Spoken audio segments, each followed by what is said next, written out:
Обугленные доски, покореженная крыша, остатки расплавленного пластика. Это все, что осталось после пожара. Ужасная трагедия произошла в Сунжи в районе 3 часов утра, когда все соседи и жильцы дома спали. Где-то 2 часа 57 минут поступило сообщение. Мы выехали с дежурным караулом. На момент прибытия дом был охвачен огнем, особенно крыша и помещение кухни и спальни. В этом съемном доме проживала семья из 2 человек, сына и матери. Сегодня планировали переезд в новую квартиру, но события минувшей ночи изменили все планы. В этот вечер они включили камин, электрический камин. Там у них был включен холодильник и электрический камин. И так как еще проводка проложена у них по чердачному помещению, там по сгораемому конструкция. Вместо утеплителя у них там проложена глина и опилка.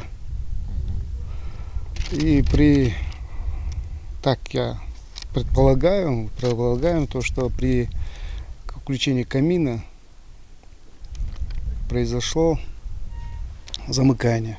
На второй линии, где проживала семья, люди только начали обживать свои дома, и очевидцев случившегося было не так много. Ждать помощи было не от кого. Вся надежда была только на сотрудников пожарной службы, которые в течение 10 минут уже были на месте и приступили к тушению огня. Спасатели тут же оказали первую помощь Зелимхану Измайлову, но его мать Зину Мериеву спасти так и не удалось. Сейчас Зелимхан находится в Сунжинской районной больнице. На данный момент состояние удовлетворительное. Его диагноз – термический ожог 2 и 3 степени области шеи, обеих предплечий, кистей и стоп.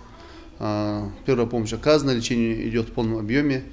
Я думаю, дней через 10, начало в удовлетворительном состоянии он выпишется. Администрация города Сунжи сразу отреагировала на трагедию. Срочно была созвана комиссия для оценки нанесенного ущерба в результате ЧП. И уже в течение недели будет решен вопрос по оказанию всей необходимой помощи пострадавшим в пожаре.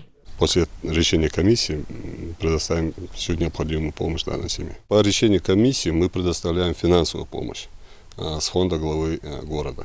После выхода из больницы парню придется пожить какое-то время у родственников. Сейчас правоохранительными органами выясняются причины возникновения пожара. Работает следственная группа. Микаил Тангиев, Адам Гулоев, Майрбек Мержоев. Новости 24.